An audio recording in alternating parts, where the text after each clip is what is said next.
Yo, what's going on, boys? Welcome to a new segment on my channel that I'm doing, but essentially, I'm going to be doing full in-depth breakdowns of each and every fight for each and every pay-per-view. In this video, obviously, we're going to be talking about UFC 327. We're going to start from the first fight of the night, go to the last fight of the night, but without further ado, let's get right into it. So, the first fight of the night we have here is Kelvin Gastelum versus Vicente Luque. It kind of just shows you how stacked the card is, considering this is the first fight of the night. But nonetheless, this is the first fight of the night. Now, Vicente Luque obviously had a brain bleed not too long ago. The fact that he's still fighting in MMA is crazy to me, and he's going up against a pretty hard hitter in Kelvin Gastelum. Kelvin Gastelum himself has not looked amazing as of late. He is coming off a loss to Joe Pyfer, but nonetheless, I think this is Kelvin Gastelum's fight. Vicente is pretty washed at this point. His chin is obviously not nearly as good at this point compared to what it used to be in the past. I think a couple of big shots from Kelvin Gastelum landing cleanly on Vicente will probably end the fight. Gastelum also has pretty good takedown defense.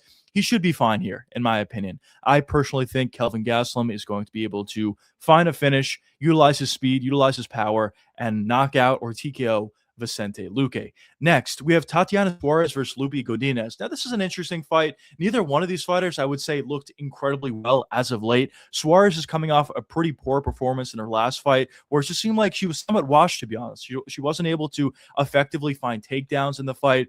And if that didn't come, she just wasn't able to do much else. But in this specific matchup against Lupi Godinez, I don't think Lupi is really all that physical. She's somewhat skilled, but she's not that physical. I think Suarez is going to have a significant physicality advantage over Lupi, and I think that's going to show, especially in the grappling. I think it's going to be somewhat easy for Suarez to find takedowns against Lupi, and she's going to do a good job at maybe finding submission, but more likely just laying on top of Lupi Godinez for 3 rounds and finding a decision victory.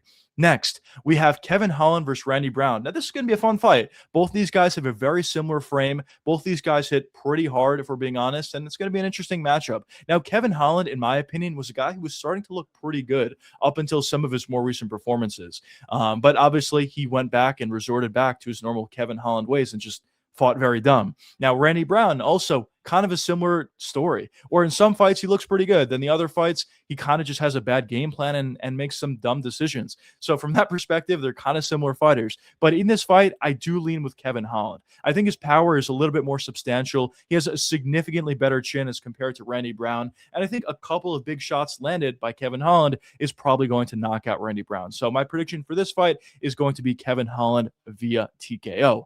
Next, we have Esteban Ribovic versus Mateusz Gamrot. This is a huge step up in competition for Ribovic. I've always been incredibly high on him. I think his physicality is great. I think his cardio is great. He's put on some really impressive performances. At the same time, obviously, he has some weaknesses. He's pretty hittable.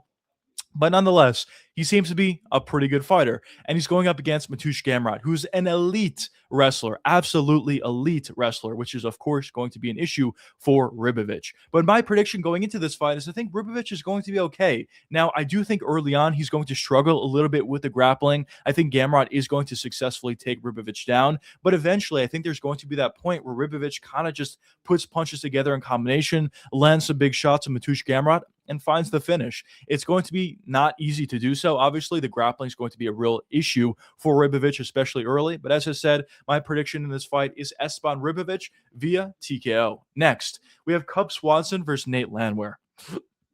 Excuse me. Now, this is also a pretty interesting matchup in the sense that both these guys are a little bit older. Nate Landwehr didn't have a great performance in his last fight. Cub Swanson, I believe this is going to be his retirement fight. And it's interesting. I think it's kind of going to be somewhat of a binary fight.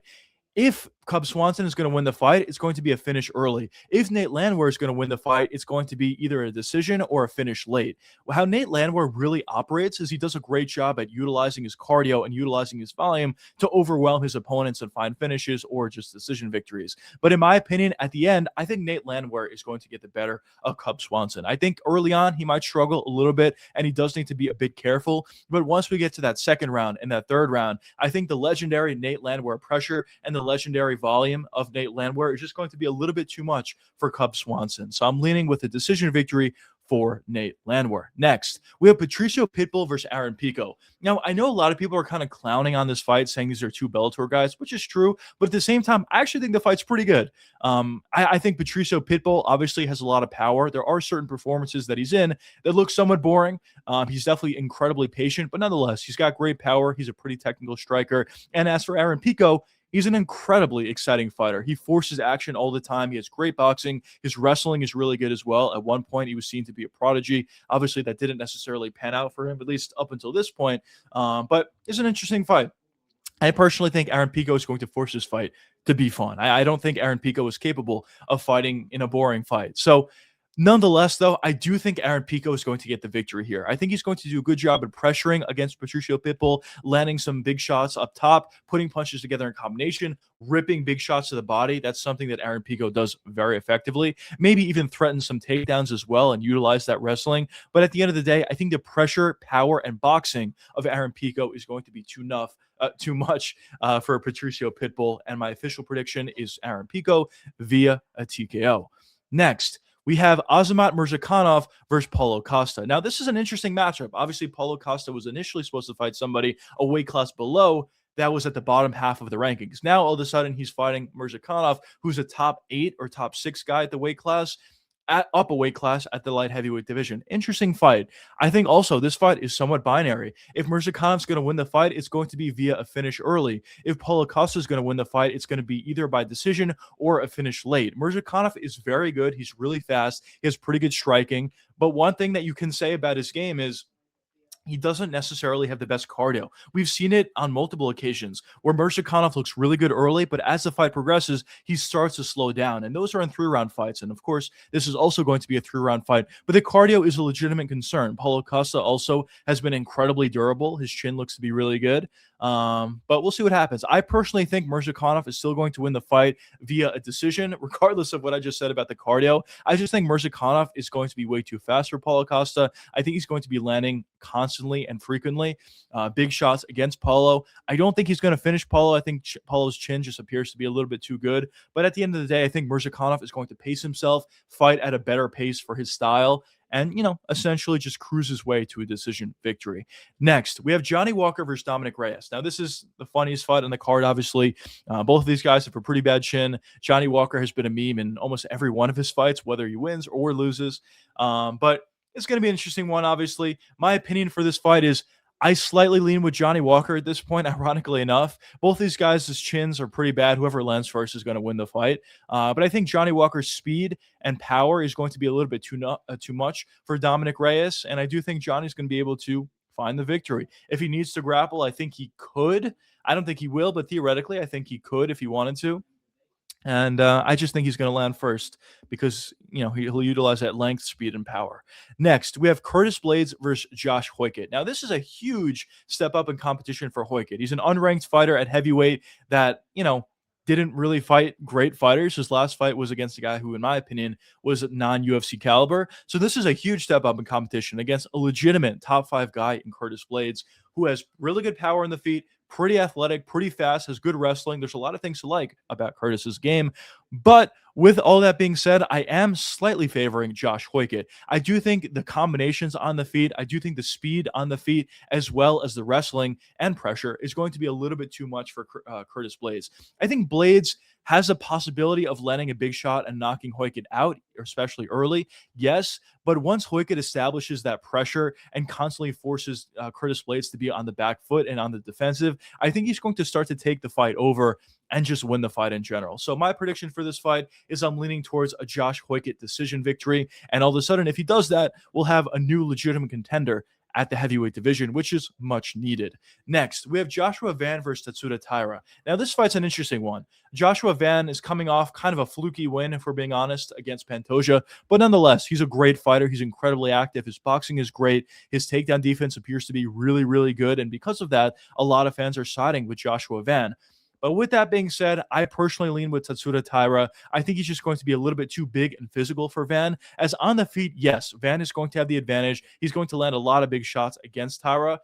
But I think the physical strength is going to be an issue here. Van does have really good takedown defense, yes, but Taira's a lot bigger and a lot physically stronger than Joshua Van. And if this fight goes to the ground for any point in time, I think it's going to be over, whether by a submission or whether by ground and pound shots. I think Taira is going to have a big physicality edge in this fight, and I think he wins based upon that. Next and last fight of the night is going to be Jiri Prochazka versus Carlos Ulberg. Now, this is a fight a lot of fans ask me about quite a bit, but just to tell you right away, I lean with Yuri Prochazka via TKO. The reason for why I feel that way is early on, yes, I do think Ulberg is going to have a lot of success. Yuri always struggles early. He's a very slow starter for one, but for two, Carlos Ulberg legitimately has good footwork. He has solid striking. He's really fast. He hits somewhat hard. I do think he's going to be landing some big and clean shots against Yuri Prochazka. But with that being said, it seems, until I'm proven wrong, it seems like unless you have the power of Alex Pereira, Yuri's going to be able to eat a lot of those big shots early. And once we get to the second, third, fourth, or even fifth rounds, I think Yuri is eventually going to get to that point where he pressures effectively against Carlos Ulberg, which is something that Ulberg has never dealt well with in the past. And from there, I think Yuri's going to do a good job at putting punches together in combination, maybe ripping some shots to the body, and eventually finding the TKO victory in the latter half of the fight. So obviously, I am leaning with a TKO victory for Yuri Prochazka. So there you have it, boys. That's my full in-depth breakdowns. They're not super in-depth, but that's my full card breakdown for UFC 327. Obviously, for all of you channel members, all the best bets are already out for this card. But those are kind of my thoughts on the card. But hope you guys enjoy the video. Until the next pay-per-view, I'll see you guys in the next one. But until the next time, peace out, fellas.